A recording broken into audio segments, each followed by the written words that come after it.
देखिए कुछ टॉपिक्स रह गए थे हाँ, रेजिस्टिविटी ग्राफ। ठीक है, ध्यान दीजिए, मैं अभी यहाँ से पढ़ा रहा हूँ इधर प्लेन जगह पे। ठीक है, देखिए मैंने आपको बताया था कॉफिशिएंट ऑफ थर्मल कंडक्टिविटी या रेजिस्टेंस, दो बताया, तो दोनों सेम ही होते हैं। ठीक है, एक कंडक्टर है जिसका रेजिस्टेंस R1 है, टेम्परेचर इसका क्या है T1 है। आपने इसको हीट दिया, इसका रेजिस्टेंस क्या हुआ R2 हो गया। रेजिस्टेंस कैसे बढ़ गया, टेम्परेचर बढ़ाने पर रेजिस्टेंस कैसे बढ़ जाता है, तो बड़ी सिंपल सी बात है। जब आप रेजिस्टेंस टेम्परेचर बढ़ाते हो तो उसके अंदर जो प्रेजेंट इलेक्ट्रॉन है उनकी रैंडमनेस क्या होती है, बढ़ जाती है। अब जब रैंडमनेस बढ़ेगी तो कोलिजन्स क्या होंगे, बढ़ जाते हैं। कोलिजन्स बढ़ जाएंगे तो लॉस ऑफ काइनेटिक क्या होगा, ज्यादा हो जाएगा। लॉस ऑफ काइनेटिक ज्यादा होने के साथ ही क्या होता है, वेलोसिटी कम हो जाती है। वेलोसिटी कम होने के साथ ही करंट क्या होता है, कम हो जाता है, और रेजिस्टेंस क्या होता है, बढ़ जाता है। तो यहां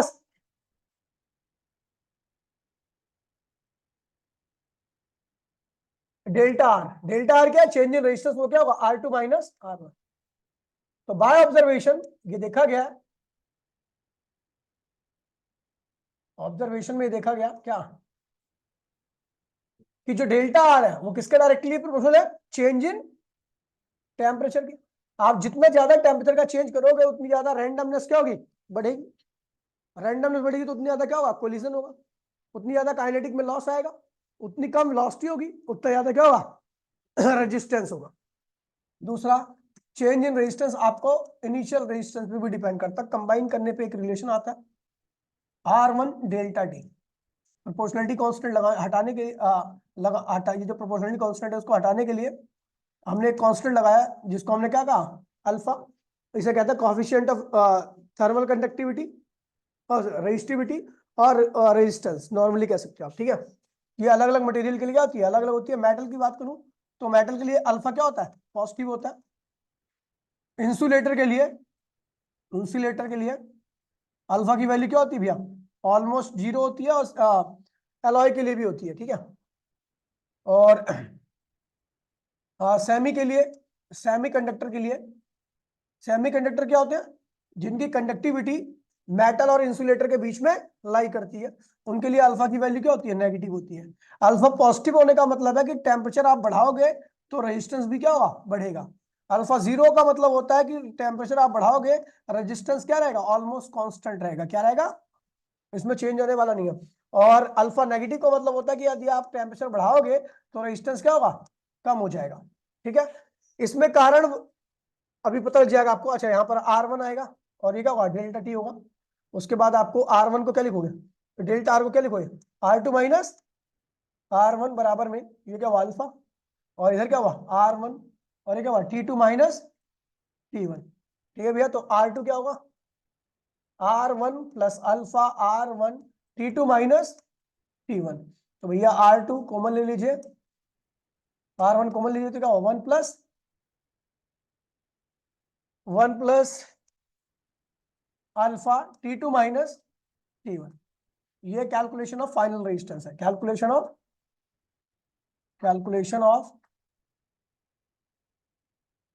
फाइनल रेजिस्टेंस, फाइनल रेजिस्टेंस का कैलकुलेशन है।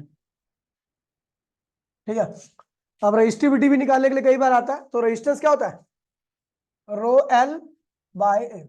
देखिए लेंथ और एरिया तो कांस्टेंट रहता है, इसलिए हमने R1 को क्या लिख दिया, R1 इक्वल में रो वन एल अपॉन में ए, R2 है ना, और R1 को क्या लिख दिया, रो वन एल ए और 1 plus alpha T2 minus T1। ठीक है, अब देखिए ये और ये टर्म क्या हो गया, कैंसिल हो गई, तो ये जो रिलेशन आ गया रेजिस्टिविटी के टर्म में आ गया। किसके टर्म में आ गया, रेजिस्टिविटी। तो R rho one one plus alpha T2 minus T1। अब देखिए मैंने बोला कि मेटल के लिए क्या होता है, पॉजिटिव होता है, अल्फा क्या होता है, पॉजिटिव होता है। अब इसमें आप टेम्परेचर बढ़ाओगे तो रेजिस्टेंस क्या होगा, बढ़ेगा। क्या होगा, तो इसका जो ग्राफ होता है ये रेजिस्टिविटी या नॉर्मल रेजिस्टेंस देखते हैं विद टेम्परेचर। जीरो टेम्परेचर पर आपका जो रेजिस्टेंस होता है वो इतना होता है। ये क्या है, resistance, resistance at 0 degree centigrade. 0 degree centigrade पे इतना होता है। अच्छा, 0 पर जीरो रेजिस्टेंस नहीं लेना आपको, ग्राफ यहाँ से कभी स्टार्ट नहीं करना है। अगर आप यहाँ से स्टार्ट करोगे तो आपका क्या होगा, गलत हो जाएगा। रीजन क्या है, क्योंकि ये टेम्परेचर 0 है तो 0 रेजिस्टेंस भी है। ऐसा कभी नहीं होता, कोई भी मेटल ऐसी नहीं है जो 0 टेम्परेचर पर 0 रेजिस्टेंस हो करे। सारी मेटल के बाद 0 रेजिस्टेंस पे भी क्या होता है, 0 टेम्परेचर पे क्या होता है, रेजिस्टेंस होता ही होता है। तो इसलिए हमें जो ग्राफ स्टार्ट करना है ना, वो हमेशा ऊपर से ही स्टार्ट करना है।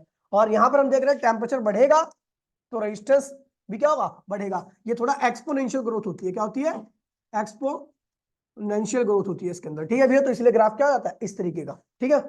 अच्छा, मैं बात करूं किसके लिए, इंसुलेटर या अलॉय के लिए। तो इंसुलेटर और अलॉय का अल्फा क्या होता है, ऑलमोस्ट 0 होता है। मतलब इनका रेजिस्टेंस में कोई फर्क पड़ने वाला है नहीं। टेम्परेचर आप कितना ही बढ़ा लो या कितना भी घटा लो, इनका रेजिस्टेंस क्या मिलेगा आपको, लगभग कांस्टेंट मिलेगा। क्या मिलेगा, टेम्परेचर में कोई, और काफी ज्यादा रेजिस्टेंस होता है। ये आपका रेजिस्टिविटी और रेजिस्टेंस का कोऑर्डिनेट है, और ये क्या भी है, टेम्परेचर कोऑर्डिनेट है। आप थोड़ा बढ़ाओगे थोड़ा बहुत बढ़ता है।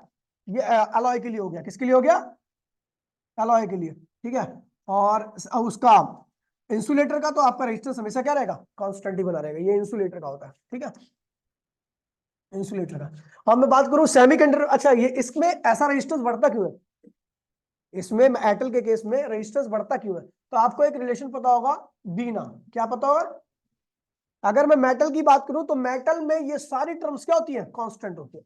आप कितनी भी हीट दोगे, इलेक्ट्रॉन पे चार्ज वही रहेगा, फ्री इलेक्ट्रॉन की संख्या नहीं बढ़ने वाली है, और एरिया भी क्या होता है, कांस्टेंट रहता है। एक्सपेंशन यहाँ पर नहीं लेके चलना आपको। एरिया भी क्या होगा, ये पूरी की पूरी टर्म क्या है, कांस्टेंट है। तो आपका जो करंट होता है वो किसके डायरेक्टली होता है, वेलोसिटी का। कौन सी वेलोसिटी होती है, ड्रिफ्ट वेलोसिटी। जब आप टेम्परेचर इंक्रीज करते हो तो आपको पता है टेम्परेचर इंक्रीज करने पर जो इलेक्ट्रॉन्स होते हैं उनके अंदर वाइब्रेशंस क्या होती है, बढ़ जाती है।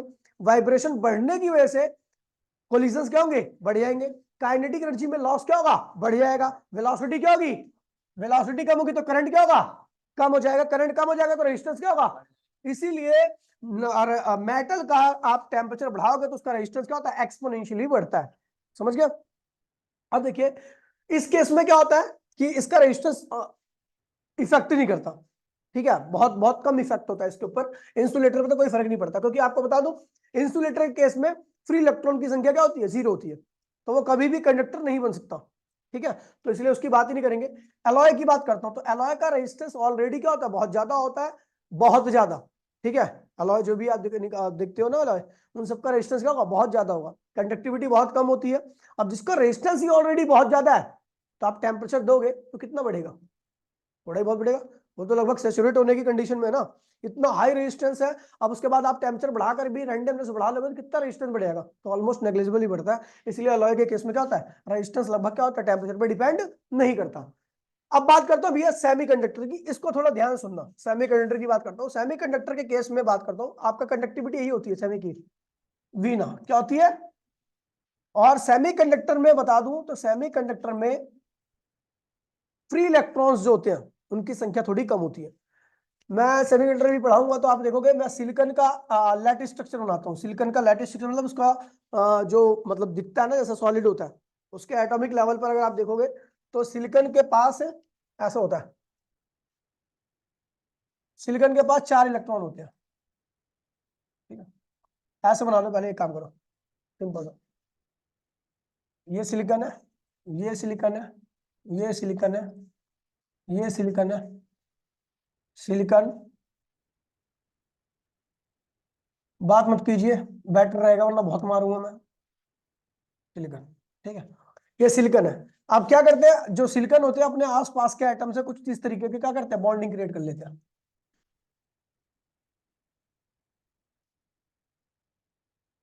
इस तरीके का।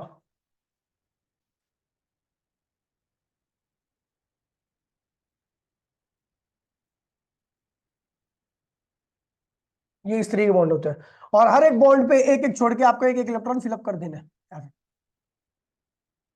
ये इलेक्ट्रॉन है, शेयर्ड इलेक्ट्रॉन। ऐसे इलेक्ट्रॉन भरे पड़े होते हैं।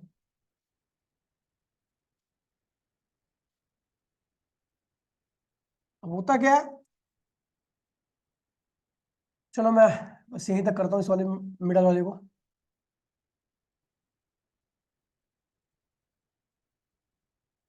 इस तरीके इलेक्ट्रॉन क्या होते हैं, एक दूसरे से। हेलो, हाँ कौन, ऋषि कौन, छुट्टी होगी सर उसकी, छुट्टी होगी, होगी मतलब काफी देर हो गया तो पहुंच जाना चाहिए उसको। हाँ जी छुट्टी होगी उसकी। छुट्टी अभी कितना टाइम हो रहा है, 12 5 ना, और 11 15 पे होगी थी छुट्टी उसकी। जी देखिए भैया, इस तरीके से इलेक्ट्रॉन क्या होते हैं, भरे पड़े होते हैं। अगर मैं देखो सिलिकॉन के इस वाले में, तो इसके पास कुल कितने इलेक्ट्रॉन है? आपको पता शेयरिंग में सब दोनों के बराबर, अगर मान लो दो के बीच में शेयरिंग होगी है, तो शेयर्ड इलेक्ट्रॉन दोनों का होता है, पता ना। जैसे एक बिजनेस किसी दो बंदों ने मिलकर खड़ा किया, तो वाला ही बंदा बोलेगा ये मेरा बिजनेस है, दूसरा वाला भी कहेगा मेरा है, समझ गया। तो अब देखिए इस सिलिकॉन की बात करते हैं, इस वाले की, तो इसके पास कितने इलेक्ट्रॉन है, 1 2 3 4 5 6 7 8, 8 इलेक्ट्रॉन है। अब 8 इलेक्ट्रॉन है, तो कोई भी इलेक्ट्रॉन फ्री स्टेट में तो है नहीं। जो इलेक्ट्रॉन फ्री स्टेट में होगा वही क्या करेगा, कंडक्टिविटी शो करेगा। यहां पर सारे इलेक्ट्रॉन क्या हुए, बॉन्डिंग हो रखी है। अब जब कोई इलेक्ट्रॉन फ्री नहीं है, तो इस फॉर्मूले के हिसाब से कंडक्टिविटी क्या नहीं चाहिए, फ्री इलेक्ट्रॉन की संख्या होती है। अब कोई इलेक्ट्रॉन फ्री नहीं है, तो इसकी वैल्यू क्या है, 0। करंट क्या होगा, 0। करंट 0 कहां पे होता है, जिसका रेजिस्टेंस क्या होता है, इनफाइनाइट होता है, क्या होता है। तो एक इसे, ये प्योर सेमीकंडक्टर है, इसमें प्योर सेमीकंडक्टर में, इस प्योर सेमीकंडक्टर को हम कहते हैं इंट्रिंसिक टाइप सेमीकंडक्टर, ये प्योर होता है। और लोवेस्ट टेम्परेचर पर इसका कोई भी इलेक्ट्रॉन फ्री नहीं रहता, और कोई इलेक्ट्रॉन फ्री नहीं रहेगा तो क्या होगा, करंट क्या होगा, 0, रेजिस्टेंस क्या होगा, इनफाइनाइट। अभी हमने क्या किया, इसको नीचे से गरमाना चालू किया, हीट देना चालू किया। क्या किया, जैसे आप इसको हीट देते हो, तो हीट देने से आपको पता है इलेक्ट्रॉन की रैंडमनेस क्या होती है, इलेक्ट्रॉन के पास एनर्जी क्या होती है, बढ़ जाती है। और इलेक्ट्रॉन क्या करते हैं, बॉन्ड तोड़ने लगते हैं, जो जिस बॉन्ड में वो कैप्चर्ड है, इस बॉन्ड में ना, तो यहां से इलेक्ट्रॉन के पास ज्यादा एनर्जी हो जाएगी, तो ज्यादा एनर्जी होने के बाद क्या भाई, ये इलेक्ट्रॉन इस बॉन्ड पे नहीं रहेगा, ये निकल जाएगा बाहर, निकल गया।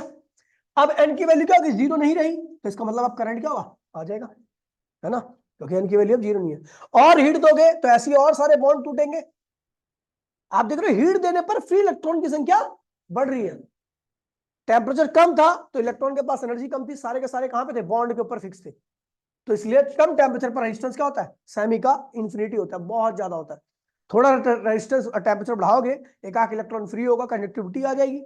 और आप टेम्परेचर बढ़ाओगे तो और इलेक्ट्रॉन फ्री होगा, कंडक्टिविटी क्या होगी, और बढ़ती चली जाएगी। इसीलिए सेमी कंडक्टर के साथ मामला थोड़ा उल्टा चलता है, कि लोवेस्ट टेम्परेचर पे इलेक्ट्रॉन फ्री नहीं रहते, और वो कैसा बिहेव करता है, इंसुलेटर। थोड़ा और टेम्परेचर बढ़ाओगे तो इलेक्ट्रॉन कुछ फ्री हो जाएंगे, टूटेगा बॉन्ड, बॉन्ड टूटेगा तो भी इलेक्ट्रॉन जनरेट होंगे, फ्री इलेक्ट्रॉन्स की संख्या बढ़ेगी, और कंडक्टिविटी भी क्या होती है, बढ़ जाती है।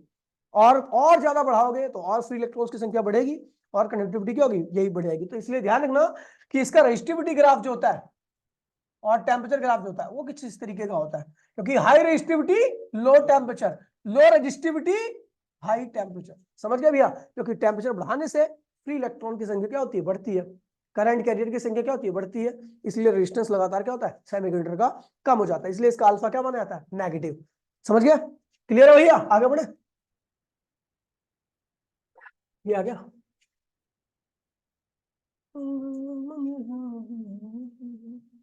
क्वेश्चन कराए मैंने, है ना, क्वेश्चन थे, एनसीईआरटी के सारे क्वेश्चन है, ठीक है। डाटा बेस्ड क्वेश्चन है, डाटा फिलअप करो, आंसर सीधा निकल आएगा, एक बार देखोगे अपने आप पता लग जाएगा, ठीक है। ये एनसीईआरटी के, ठीक है। मोबिलिटी क्या होता है, तो मूव करने की एबिलिटी को हम क्या कहते हैं भैया, मोबिलिटी कहते हैं, क्या कहते हैं, ठीक है। किसकी मोबिलिटी अच्छी होगी, साइकिल की या ट्रक की, दोनों पे सेम फोर्स लगाओगे तो आप देखोगे साइकिल की मोबिलिटी क्या है, अच्छी है, मास क्या है उसका कम है, और ट्रक की मोबिलिटी क्या है, खराब है। इलेक्ट्रॉन की मोबिलिटी ज्यादा अच्छी होगी प्रोटॉन की, क्योंकि इलेक्ट्रॉन का मास क्या होता है, काफी कम होता है, तो इसलिए उसकी मोबिलिटी क्या होगी, तो मूव करने की एबिलिटी को हम क्या कहते हैं। अब ये जो मोबिलिटी टर्म आ गया, ध्यान दीजिए, ये ड्रिफ्ट वेलोसिटी का क्या होता है, डायरेक्टली होता है। यदि किसी भी चार्ज पार्टिकल की ड्रिफ्ट वेलोसिटी ज्यादा है, तो इसका मतलब उसकी मोबिलिटी क्या है, ज्यादा है, और कम है तो उसकी मोबिलिटी भी क्या बनी है, कम है। अच्छा, मोबिलिटी जो होता है इलेक्ट्रिक फील्ड के इनवर्सली होता है, क्यों, इलेक्ट्रिक फील्ड अगर ज्यादा होगी, अच्छा बताओ, अगर मैं चाहता हूं कि साइकिल के बराबर की स्पीड ट्रक की भी रहे, तो किस पे ज्यादा फोर्स लगाना पड़ेगा, आपने फोर्स क्यों ज्यादा लगाया, क्योंकि उसकी मोबिलिटी क्या है, खराब है। उसकी मोबिलिटी क्या है, उसको ज्यादा मूव, उसकी मोबिलिटी अच्छी करने के लिए हमने क्या किया, अब यहाँ पे इलेक्ट्रिक फील्ड से क्या मतलब है, तो हम चार्ज की बात कर रहे हैं, और चार्ज में फोर्स कौन लगाता है, इलेक्ट्रिक फील्ड लगाती है। यदि आपको ज्यादा इलेक्ट्रिक फील्ड अप्लाई करनी पड़ रही है तो इसका मतलब उस चार्ज पार्टिकल की मोबिलिटी एक्चुअल में क्या है, कम है। समझ गया। तो मोबिलिटी इलेक्ट्रिक फील्ड के, अप्लाइड इलेक्ट्रिक फील्ड के क्या होती है, इनवर्सली होती है। कंबाइन करने पर आपका फॉर्मूला आता है वीडी अपॉन में E, और इस प्रोपोर्शनलिटी कांस्टेंट की वैल्यू होती है 1, तो मोबिलिटी का वैल्यू आ गई drift velocity per unit electric field, आ गया मोबिलिटी का फॉर्मूला। ठीक है भैया, क्लियर है। मोबिलिटी, मूव करने की एबिलिटी, किसकी मोबिलिटी अच्छी, इलेक्ट्रॉन की या सर्किट में इलेक्ट्रॉन की वजह से करंट का फ्लो होता है, प्रोटॉन की वजह से होता तो कभी भी करंट अच्छे से नहीं आ पाता। रीजन क्या है, प्रोटॉन की मोबिलिटी क्या होती है, बहुत खराब होती है। कैसी क्वांटिटी है भैया, स्केलर क्वांटिटी है। कैसी क्वांटिटी है, स्केलर क्वांटिटी। एसआई यूनिट क्या होती है, तो ऊपर भैया क्या है, ड्रिफ्ट वेलोसिटी, नीचे क्या है, इलेक्ट्रिक फील्ड। ड्रिफ्ट वेलोसिटी क्या होती है, मीटर पर सेकंड, और इलेक्ट्रिक फील्ड की क्या होती है, न्यूटन पर कूलम। सॉल्व कर लीजिए आपके आपके एसआई यूनिट। ठीक है, mobility of electron is much greater than mobility of proton. Resistivity क्या होता है, तो रेजिस्टिविटी देखिए, रेजिस्टिविटी को रेजिस्टेंस ही लिया गया, लेकिन ये क्या होता है, डायमेंशन पे डिपेंड नहीं करता। मैंने इतना छोटा टुकड़ा लिया, 1 इंच का टुकड़ा लिया लोहे का, और 8 इंच का टुकड़ा लिया, और दोनों टुकड़े के अक्रॉस में हमने पोटेंशियल डिफरेंस अप्लाई कर दिया। ठीक है, दोनों का टेम्परेचर भी क्या सेम है, दोनों के अक्रॉस में बैटरी भी हमने क्या लगाई है, सेम लगाई है। तो उनमें रेजिस्टेंस तो अलग रहेगा, लेकिन दोनों की रेजिस्टिविटी क्या रहेगी, सेम रहेगी, क्योंकि रेजिस्टिविटी मटेरियल की प्रॉपर्टी पे डिपेंड करता है। ठीक है, तो रेजिस्टिविटी क्या है भैया, मटेरियल की प्रॉपर्टी पे डिपेंड करता है। और समझ गया। तो भैया हमें पता है रेजिस्टेंस क्या होता है, टीना के सर पे मल। रेजिस्टेंस क्या होता है, ये होता है, दोनों को इक्वेट कीजिए, आपका रेजिस्टिविटी क्या होगा, मैं टीना आ जाएगा, क्या आ जाएगा। अब यहां पर रेजिस्टिविटी का फॉर्मूला ये आ गया, रेजिस्टिविटी क्या हो गया, मैं टीन। अब यहां पर कौन सी चीज वेरिएबल है बताइए, इलेक्ट्रॉन का मास तो कभी वेरी नहीं करता, इलेक्ट्रॉन पे चार्ज वेरी नहीं करता, फ्री इलेक्ट्रॉन की संख्या आप मेटल केस में चेंज नहीं कर सकते, मेटल को कितनी भी हीट देते हो आप फ्री इलेक्ट्रॉन की संख्या को चेंज नहीं कर सकते।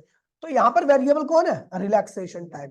टेम्परेचर बढ़ाने पर रिलैक्सेशन टाइम क्या होता है, कम हो जाता है। बड़ी सिंपल रीजन है। रिलैक्सेशन टाइम का मतलब होता है कि एक कोलिजन दूसरा कोलिजन, इसके बीच का टाइम, यही होता है रिलैक्सेशन टाइम। मैंने हीट बढ़ा दी, इलेक्ट्रॉन क्या करेगा, जल्दी जल्दी कोलिजन करेगा, यानी रिलैक्स करने का टाइम क्या होगा, कम हो जाएगा। यानी रिलैक्स करने का टाइम जब कम होता है, जब कोलिजन्स क्या होते हैं, ज्यादा हो जाते हैं। 1 सेकंड में पहले 2 कोलिजन होते थे, अब 1 सेकंड में 50 कोलिजन हो गए, तो किसमें ज्यादा रिलैक्स करेगा, 2 कोलिजन में या 50 कोलिजन में इलेक्ट्रॉन। जब 2 कोलिजन हो रहे थे 1 सेकंड में, जब रिलैक्सेशन टाइम कम हो जाएगा, इसका मतलब नंबर ऑफ कोलिजन क्या हो गए, बढ़ गए।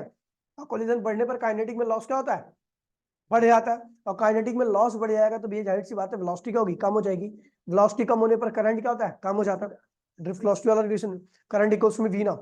ठीक है, करंट कम हो जाएगा, और करंट कम होने पर रेजिस्टेंस क्या होता है, बढ़ जाता है। ठीक है भैया, तो करंट रेजिस्टेंस या रेजिस्टिविटी क्या होती है, बढ़ जाती है। तो यानी ये ध्यान रखना, resistivity is inversely equal to और रिलैक्सेशन टाइम।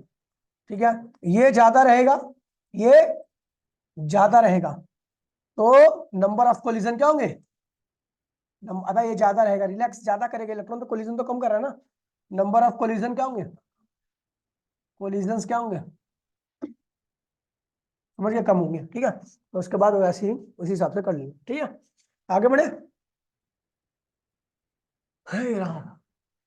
एसआई यूनिट क्या होती है भैया, ओम मीटर। क्या होती है, ठीक है, इसकी साइमन भी होती है। ठीक है, नहीं नहीं इसकी नहीं होती ना साइमन, हाँ कंडक्टिविटी की। और ये क्या होता है, अलग अलग मटेरियल के लिए क्या होती है, अलग अलग होती है। ठीक है, ठीक है। अब बात करते हैं भैया कंडक्टेंस की। It is the reciprocal of, ठीक है, रेजिस्टेंस। ठीक है, रेजिस्टेंस का रेसिप्रोकल उल्टा होता है। ठीक है, conductance is the reciprocal of resistance. यहाँ पे टीना के सर पे मलता है, ये टीना ने गोबर सर से उतार के नीचे फेंक दिया, टीना के नीचे मल। जी ज्यादा तो कंडक्टिविटी ज्यादा। गुड कंडक्टर के लिए कंडक्टेंस क्या होता है, ज्यादा होता है। CuAg ये सब क्या है, गुड कंडक्टर है। Cu मतलब कॉपर, और Ag मतलब क्या होता है भैया, सिल्वर होता है। स्केलर क्वांटिटी होती है, SI यूनिट क्या होती है, महो।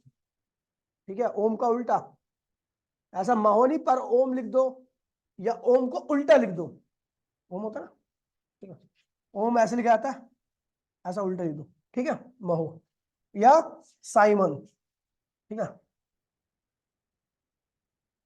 अब साइमन तूने हिस्ट्री में पढ़ा होगा, जिसको पेल दिया था चंद्रशेखर आजाद ने और भगत सिंह ने। नहीं, साइमन वही तो था जिसको मारा था। हाँ my God, Samuel Simon, go back Simon, go back Samuel's, come back Shivam Kannaujia. ठीक है, तो ध्यान देना, ये लिफार्क का मैंने ये ज्यादा होगा तो ये आ जाए conductivity, it is the reciprocal of resistivity. Resistivity क्या था, मैं टीन था तो ये हो जाएगा टीन में, ठीक है। उल्टा हो गया, हम देख रहे हैं कंडक्टिविटी किस पे डिपेंड कर रहा है, रिलैक्सेशन टाइम। ये ज्यादा रहेगा तो कंडक्टिविटी क्या होगी ज्यादा, ये ज्यादा कब होगा जब कोलिजन कम होंगे। कोलिजन कम होंगे इसका मतलब इलेक्ट्रॉन के अंदर काइनेटिक एनर्जी का लॉस क्या हो रहा है, कम हो रहा है। अब जिसके अंदर लॉस कम होगा तो उसकी वेलोसिटी क्या होगी, ज्यादा होगी, करंट क्या होगा ज्यादा, रेजिस्टेंस क्या होगा कम, रेजिस्टिविटी क्या होगी कम, कंडक्टिविटी क्या होगी ज्यादा। पर साइमन इसकी एसआई यूनिट है, साइमन पर मीटर, ठीक है भैया। ये बहुत इंपॉर्टेंट रिलेशन है, ठीक है। फ्री का क्वेश्चन, फ्री का रिलेशन है, ध्यान रखना। बस चीजें आपको याद रहनी चाहिए, जैसे कि भैया relation between electric field, current density और कंडक्टिविटी, इनके बीच का रिलेशन है। तो रिलेशन यहीं से ड्राइव होगा, करंट इक्वल्स में क्या होता है, वी ना, क्या होता है, इस ए को परली साइड में लिया तो आई अपॉन में ए क्या हो जाएगा, चल करंट डेंसिटी किसी बोले आ रही है,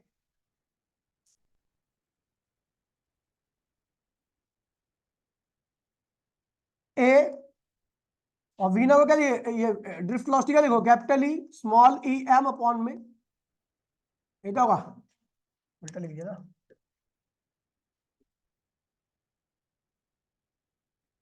अपॉन में क्या होगा, एम आ गया, ठीक है। ये होगी ड्रिफ्ट वेलोसिटी, और ये क्या हुआ, ई एन ए। अच्छा ए तो चला गया उधर है ना, ये क्या हुआ करंट डेंसिटी, ये क्या हुआ टीन में, T double E N upon में मैं, और ये क्या हुआ इलेक्ट्रिक फील्ड। देखिए मैं टीन था, रजिस्टिविटी, टीन में था, कंडक्टिविटी, आ गया आंसर।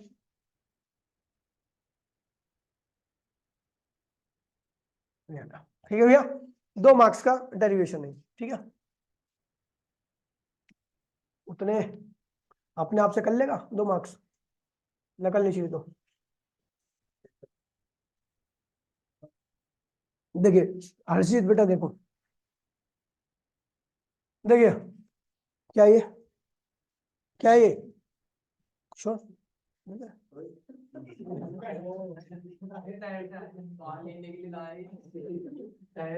आधा किलो के आसपास का ये, 250 ग्राम का। जब तक तू उठाएगा जब तक तेरे में 4 लग जाएंगे। तेरे से नहीं उठेगा बेटा, ये तो मेरे को ही दे दे, कल होता तो कल उसका सब मेरी लड़ाई वड़ाई होती रहती थी, पता ही यार। देख रहा तुम्हारे हाथ में सही लग रहा ये पहले राजस्थानी पहनते थे उसका, एल्युमिनियम का या चांदी का होता था। है। तो लाइब्रेरी से उठा के लिया। हंस लो थोड़ी देर यार। ठीक है, अब हो गया रिलैक्स। देखिए भैया, तो एक कंडक्टर है जिसको मैंने, देखिए वैसे खैर ये तो खैर आपको 10वीं क्लास में पता होगा, लेकिन मैं मान के चल रहा हूँ कि आपको नहीं पता, ठीक है। एक कंडक्टर है, फिर इसकी रेजिस्टिविटी क्या है रो, एरिया क्या है ए, और लेंथ क्या है एल। आपने इसको स्ट्रेच कर दिया, क्या कर, अच्छा इसका रेजिस्टेंस क्या होगा, रो एल ए, ठीक है। आपने क्या किया, इसको स्ट्रेच कर दिया, इसकी लेंथ क्या कर दी एन टाइम्स, तो जितने टाइम्स लेंथ होगी उतने टाइम्स क्या होगा, एरिया क्या होगा कम हो जाएगा, समझ गए। लेंथ जितने टाइम्स बढ़ती है चीज को खींचने पर, एरिया उतने टाइम्स क्या होता है, कम हो जाता है। तो नया रेजिस्टेंस क्या होगा, रो, नई लेंथ जो कि क्या है एल एन, और नया एरिया ये रहा। इसको एन को ऊपर ले आओगे तो क्या होगा, एन स्क्वायर हो जाएगा, कोई दिक्कत तो नहीं है, ये सेकंड इक्वेशन होगी। अगर आप देखोगे तो ये है क्या, रो एल ए क्या है, आर वन है, तो आप देखोगे आर टू इक्वल्स टू में N square times of R one. मतलब अगर मैं बोलूं कि एक वायर है, अब देखो अब ये इस रिलेशन से आपसे ऐसे क्वेश्चन हो जाएगा, सॉल्व करने की आवश्यकता नहीं है। एक वायर है जिसका रेजिस्टेंस क्या 2 ओम है, क्या है, उसकी लेंथ तो आपने 6 गुना कर दिया, तो नया रेजिस्टेंस क्या हुआ, 72 ओम, क्या हो जाएगा, कैसे पता, तो भैया अपने को पता है कितने गुना किया लेंथ को, 6, 6 का स्क्वायर, और रेजिस्टेंस क्या था, तो 72 आ गया। एक वायर है जिसका रेजिस्टेंस क्या 1 ओम है, उसकी लेंथ को आपने 10 गुना कर दिया, तो कितना रेजिस्टेंस देगा, सुअर 100। कैसे? यार 10 का स्क्वायर गुणे में 1,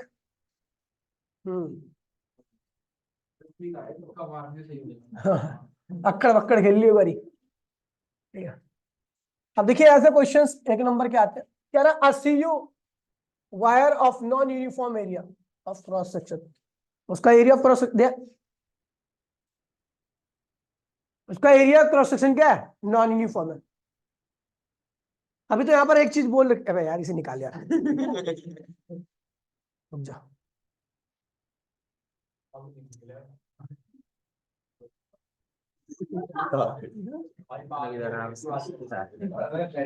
ठीक है, तो उसका एरिया क्रॉस सेक्शन क्या है, अच्छा क्या बोलो, हाँ वेरिएबल है। तो कह रहा है कौन सी चीज उसमें कांस्टेंट रहेगी और कौन सी चीज क्या रहेगी, वेरिएबल रहेगी। तो आपको बता दूं, वायर एक है, क्रॉस सेक्शन एरिया क्या है, नॉन यूनिफॉर्म है, कोई दिक्कत नहीं है। करंट हमेशा क्या होता है, सेम रहेगा। रीजन, सॉरी एक चीज रहेगी इसके अंदर जो आपको बता रहा हूं, इलेक्ट्रिक फील्ड नॉन यूनिफॉर्म रहेगी पूरे कंडक्टर के अंदर। इलेक्ट्रिक फील्ड, इलेक्ट्रॉन की वेलोसिटी हर पॉइंट पर क्या होगी, अलग अलग होगी। जहां पर पतला क्रॉस सेक्शन रहेगा वहां पर इलेक्ट्रॉन की स्पीड क्या होगी, ज्यादा क्यों होगी, मेरे को एक रीजन बता दो। मैं इक्वेशन ऑफ कॉन्टिन्यूटी नहीं यूज कर रहा, मैं डायरेक्ट पूछ रहा हूं आपसे कि इलेक्ट्रिक फील्ड सॉरी इलेक्ट्रॉन की वेलोसिटी पतले पतले एंड पर ज्यादा होगी, क्यों होगी ज्यादा। ये देखो, मैं यही पूछ रहा हूं कि भैया देखिए, पतले एंड पर इलेक्ट्रिक फील्ड की इंटेंसिटी क्या ज्यादा होती है, इलेक्ट्रॉन पे फोर्स क्या लगेगा, ज्यादा लगेगा, उसकी वेलोसिटी क्या होगी, पतले एंड पर ज्यादा हो जाएगी। ठीक है, और थिक एंड पर इलेक्ट्रिक फील्ड इंटेंसिटी की वैल्यू क्या होती है, कम हो जाती है, फोर्स भी क्या होगा, कम होगा, स्पीड क्या रहेगी, कम रहेगी। करंट डेंसिटी क्या रहेगी, सेम रहेगी या यूनिफॉर्म रहेगी। हाँ, करंट डेंसिटी होता है करंट अपॉन में एरिया। करंट तो हर जगह पे सेम है, लेकिन एरिया हर जगह का क्या हो रहा है, बदल रहा है। जहां पे ज्यादा होगी एरिया, वहां पे करंट डेंसिटी क्या होगी, कम होगी, और जहां का एरिया कम होगा वहां पे करंट डेंसिटी क्या होगी, ज्यादा होगी। ठीक है, तो ये सारी चीजों को ध्यान रखना, क्योंकि एक क्वेश्चन आया भी था ऐसा, वेरिएबल क्रॉस सेक्शन का एरिया बना दिया था, वहां पूछ रखा था ए पॉइंट और बी पॉइंट पर कौन सी चीज कहां पर ज्यादा होगी। दो तीन चीजें पूछ रखी थी, current density, electric field, drift velocity, है ना। तो पता लग गया आपको, चलो आगे बढ़ते हैं। कह रहे how does the mobility of electron in the conductor change if the potential difference applied across the conductor is double और keep the length of the temperature of the, क्या है भैया, कांस्टेंट। एक टाइम क्या कह रहा है भैया, आपकी ड्रिफ्ट वेलोसिटी पे क्या फर्क पड़ेगा यदि आप यदि आप पोटेंशियल डिफरेंस को क्या करते हो भैया, डबल कर देते हो, और टेम्परेचर और लेंथ को क्या रखते हो भैया, कांस्टेंट, क्या रखते हो। तो भैया मोबिलिटी का फॉर्मूला मैंने आपको क्या बता रखा है, ये पीछे अगर मैं देखूं तो यहाँ पर इलेक्ट्रिक फील्ड को हम क्या लिखते हैं, पोटेंशियल अपॉन में लेंथ। कौन सा पोटेंशियल, बैटरी का पोटेंशियल। कौन सी लेंथ, कंडक्टर की लेंथ। कौन सी लेंथ, ये ऊपर गया। अगर आपने पोटेंशियल को डबल कर दिया, ऊपर वाली साइड देखिए, टेम्परेचर कांस्टेंट है, इसलिए ड्रिफ्ट वेलोसिटी क्या रहेगी, कांस्टेंट, उसमें कोई चेंज नहीं आएगा। लेंथ भी आपने क्या रखा है, कांस्टेंट। ठीक है, ऊपर की पूरी टर्म क्या कर दिया आपने, कांस्टेंट। तो आपकी जो मोबिलिटी है वो किसके इनवर्सली है, पोटेंशियल के। अगर आप इसको डबल कर दोगे तो मोबिलिटी क्या होगी, हाफ हो जाएगी। समझ गया भैया, क्वेश्चन आ रखा है, ठीक है ध्यान रखना। ये देखिए, कह रहा है when a potential difference applied across the end of the conductor it has the sorry how is the drift velocity of electron related. तो ये क्या है कि भैया यदि आपने पोटेंशियल डिफरेंस अप्लाइड कर रखा है कंडक्टर के अक्रॉस में, तो कह रहा है भैया कि across the end of the conductor how is the drift velocity of electron related to tau. तो आपको पता भैया रिलेशन डायरेक्टली होता है। ठीक है, चलो कह रहा है how is the drift velocity of conductor affected with the rise in temperature. पता है भैया, कम हो जाएगी, बड़ा सिंपल सा रीजन है, टेम्परेचर बढ़ाओगे, नंबर ऑफ कोलिजन, एनर्जी में लॉस क्या होगा, ज्यादा हो जाएगा, तो भैया वेलोसिटी क्या होगी उसकी, कम, ड्रिफ्ट वेलोसिटी कम। कह रहा है भैया आपको वीआई ग्राफ दे रखा है, ठीक है, आई वी ग्राफ क्या दे रखा है, आप वीआई में समझ लेना, मैंने आपको परसों कल भी बताया था कराते हो कैसे। कह रहा है इनमें से कौन सा रेजिस्टेंस क्या ज्यादा है, तो भैया ध्यान रखना आपको स्लोप निकालना है, जिसका स्लोप ज्यादा उसका रेजिस्टेंस, चल पागल कहीं का, जिसका स्लोप ज्यादा होता है वीआई कर्व में, ठीक है, उसका रेजिस्टेंस भी क्या होता है ज्यादा, और जिसका रेजिस्टेंस ज्यादा होता है उसका करंट क्या होता है, कम होता है, उसका टेम्परेचर क्या होता है, ज्यादा। तो इसका रेजिस्टेंस ज्यादा, इसका टेम्परेचर भी क्या होगा, इसका रेजिस्टेंस कम, इसका टेम्परेचर भी क्या होगा।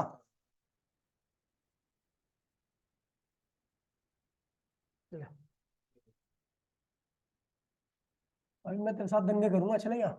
ध्यान दीजिए, ठीक है। कह रहा भैया plot a graph showing the variation of the resistivity of a conductor with the temperature.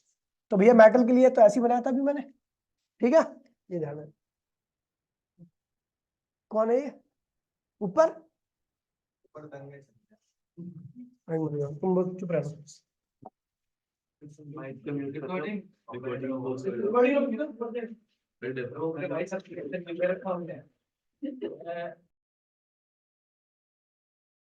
देखिए अगला क्या कह रहा है, how does the random of motion free of electron in a conductor gets affected when the potential difference applied across it end. ठीक है भैया, कह रहा है भैया रैंडमनेस पे क्या फर्क पड़ता है जब आप पोटेंशियल डिफरेंस अप्लाई करते हो? तो भैया रैंडमनेस क्या होती है? डिक्रीज कर जाती है, सिंपल सी बात है। देखिए क्या होता है, अगर आप पोटेंशियल डिफरेंस अप्लाई करते हो तो क्या लगता है? फोर्स लगेगा। तो भैया क्या होगा? फोर्स लगेगा और चार्ज करते हैं पॉजिटिव से नेगेटिव में चलते हैं। जब पॉजिटिव से नेगेटिव मतलब एक स्पेसिफिक डायरेक्शन होगी, और जब स्पेसिफिक डायरेक्शन हो जाती है, स्पेसिफिक चीजें हो जाती हैं, तो रैंडमनेस अपने आप क्या होती है? कम हो जाती है। समझ गए? तो पोटेंशियल डिफरेंस अप्लाई करने पर जो इलेक्ट्रॉन इधर उधर भाग रहे थे उनकी ये क्या होगी? प्रॉपर डायरेक्शन होगी। प्रॉपर मतलब रैंडमनेस खत्म होगी, ये कम होगी। ठीक है भैया। अच्छा, show the variation of the resistivity of the, ये तो मेटल है, तो मेटल का तो यही बनता है ना।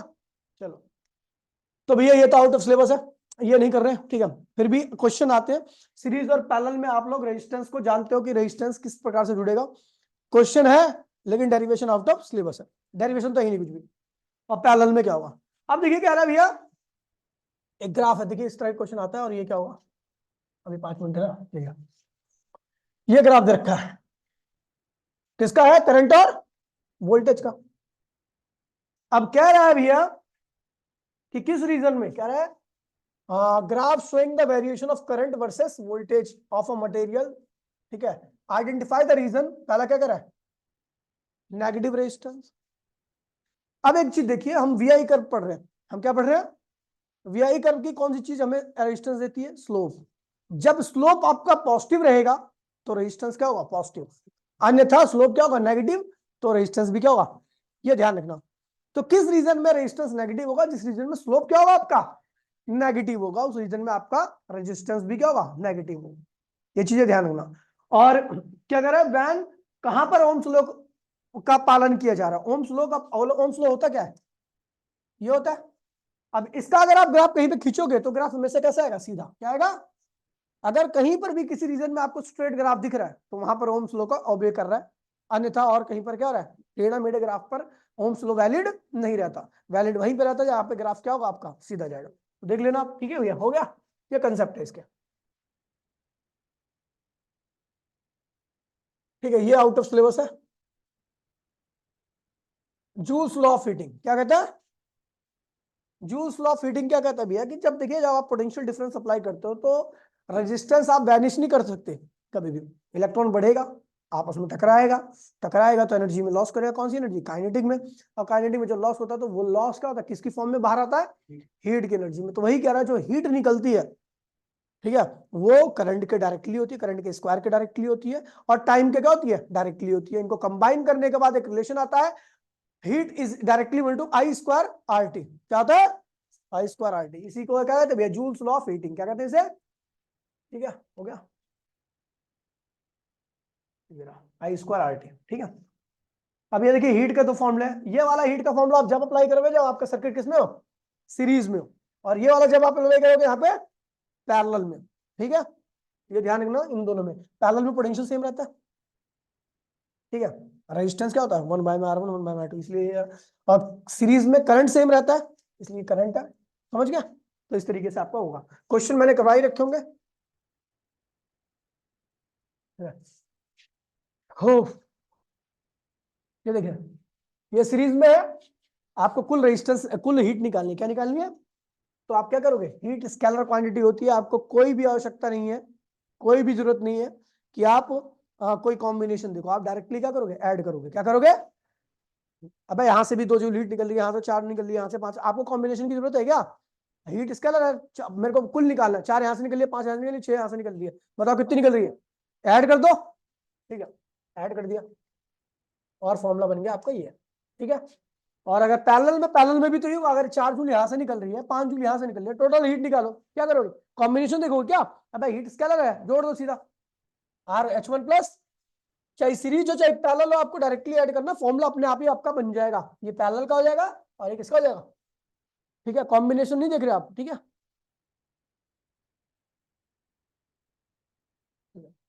अब पावर की बात करते हैं, पावर आउट ऑफ सिलेबस है मेरे ख्याल से, है ना?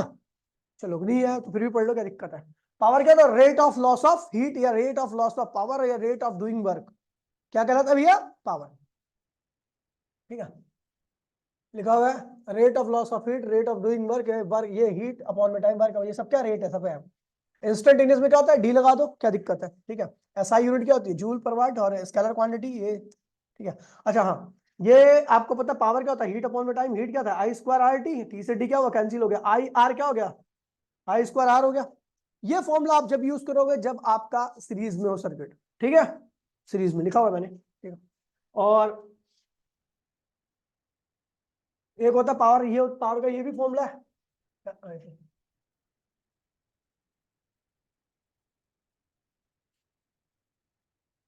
ठीक है? एक फॉर्मूला ये आई स्क्वायर आर, अरे यार क्या है ये, ठीक है? आई स्क्वायर आर, तो हमने क्या लिखा? आई को क्या लिख दिया? वी अपॉन में आर, काटा पीटी क्या हुआ? ये आपको कब यूज करना है? पैरेलल में। एसआई यूनिट ध्यान रखना, what, kilowatt, megawatt, HP, HP याद रखना, 400, 746। कॉमर्शियल यूनिट क्या होती है? 1 किलोवाट पर आवर, यानी 36,000 जूल, 36,000 नहीं है, 3600,000 जूल है, ठीक है? 3600,000 जूल है, ये जानना, ठीक है? सेल आता है, ठीक है? चल अगली मीटिंग।